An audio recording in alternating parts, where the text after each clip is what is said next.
नमस्कार दोस्तों। कुदरत का नियम है कि जब हम किसी के साथ कुछ अच्छा या बुरा करते हैं तो कुदरत उसका हमें वापस करती ही है, अच्छा या बुरा। हमारे अंदर आत्मा होती है, वो हमारे हर पल अच्छे बुरे का हिसाब रखती ही है। हम किसी से चोरी, किसी के साथ कुछ गलत करें या झूठ बोलें या कुछ भी किसी के प्रति गलत विचार रखें या गलत भावना रखें, तो ये बात पक्की है कि हर मोमेंट हमारे अंदर जो आत्मा है वो एज ए अकाउंटेंट हमारे अंदर काम कर रही है, हर पल लाइफ के लास्ट सेकंड तक। तो हम किसी से चोरी कुछ कर भी लें, लेकिन सवाल ही ये है कि हम दूसरों से भाग के कहाँ जाएंगे, क्योंकि हम खुद से नहीं भाग सकते। हमें लगता है दूसरों को कैसे पता चलेगा, पर सवाल ये है कि हम दूसरों से भाग ही नहीं सकते, क्योंकि हम खुद से नहीं भाग सकते। अगर खुद से भाग सकें तो फिर तो पता नहीं दुनिया कहाँ से कहाँ गलत में चली जाती है। बहुत लोग जानते हैं कि हम खुद से नहीं भाग सकते।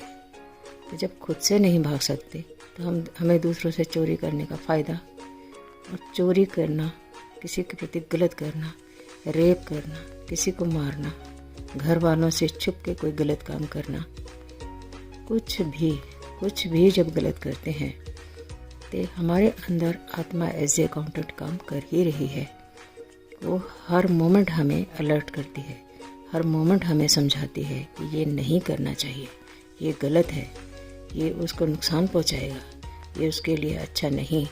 फिर भी हम नहीं सोचते, क्योंकि हम इतना नीचे जा चुके होते हैं अपने समझ में, अपने आत्मा से दूर, अपने दिमाग से दूर, इतना गलत में जा चुके होते हैं कि हम समझ ही नहीं पाते क्या करना चाहिए क्या नहीं। तो अच्छा नहीं है कि हम आत्मा के साथ चलें या आत्मा को साथ लेके चलें, दिमाग को साथ लेके चलें, दिल की अच्छी बातों को पकड़ें, शरीर का सोचें, अपनी लाइफ का सोचें, अपनी फैमिली का सोचें, अपने कैरियर का सोचें, अपने टाइम का सोचें। हमें ये सब चीज़ें पता होनी चाहिए। अगर हम इन चीज़ों के उल्टा चलेंगे तो हमारी लाइफ तो डूबेगी ही।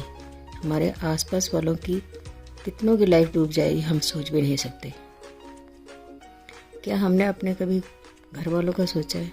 हमारी माँ को हमसे कितनी उम्मीदें होती हैं, हमारे बाप को हमसे कितनी उम्मीदें होती हैं।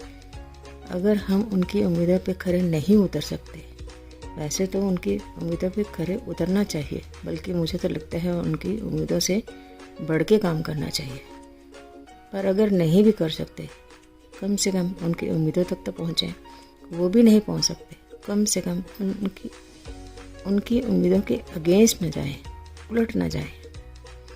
क्योंकि अगर हम उनकी जगह माँ बाप होते तो हमारी भी वही उम्मीद होती अपने बच्चों के प्रति जो उनकी आज हमसे है। वो गलत नहीं चाहते हमारे लिए, उनकी उम्मीदें गलत नहीं हैं। उनकी उम्मीदें सिर्फ इतनी हैं कि हम सीधा चलें, हम सच्चा चलें, हम गलत में ना जाएं, हम किसी नुकसान में ना जाएं, हम किसी को नुकसान ना दें। तो क्या गलत है?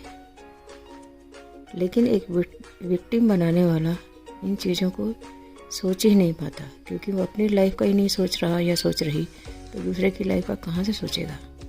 तो सबसे अच्छा यही है, जो हम समाज में बदलाव चाहते हैं वो शुरुआत हम अपने से करें, और जितना हो सके वो अच्छापन, अच्छी चीज़ें, अच्छी अवेयरनेस आसपास में फैलाएं, ताकि अगर कोई हमारे आसपास लोगों में कोई गलत भी हो, शायद किसी को हमारी बात समझ आ सके।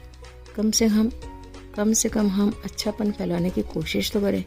लेकिन हम शिकायत ज़रूर करते हैं कि सोसाइटी ऐसी है, ये देश ऐसा है, हमारी फैमिली ऐसी है, हमारे आसपास के लोग ऐसे हैं। लेकिन सवाल ये है कि कभी क्या हमने सोचा कि हम खुद कैसे हैं? क्योंकि जो देश होता है, जो सोसाइटी होती है, जो हमारी फैमिली होती है, उसी का ही हम एक हिस्सा हैं, हम एक इकाई हैं। तो क्यों नहीं वही बदलाव जो हम समाज में देखना चाहते हैं, देश में देखना चाहते हैं, वर्ल्ड में देखना चाहते हैं, वो शुरुआत बदलाव करने की हम खुद से करें। जो बहुत इजी है और पॉसिबल है। लेकिन जब तक हम खुद नहीं इस बदलाव का हिस्सा बनेंगे, हम दूसरा से जितना मर्जी कहते रहें, जितनी जगहों पे मर्जी शिकायतें करते रहें, बात बनेगी नहीं। तो हमें शुरुआत अपने से करनी है। खुद को कैसे सेफ रखना है, दूसरों को कैसे सेफ रखना है, दूसरों के लिए हमने कैसे प्रॉब्लम नहीं बनना है, दूसरों के साथ हमने कैसे उनकी दिक्कतों में उनका हल बनना है। जब तक हम ये चीज़ें नहीं सीखेंगे, बात बनेगी नहीं। हमें दूसरों के लिए सबसे पहले अपने लिए प्रॉब्लम क्रिएटर नहीं, प्रॉब्लम सॉल्वर बनना चाहिए। धन्यवाद दोस्तों।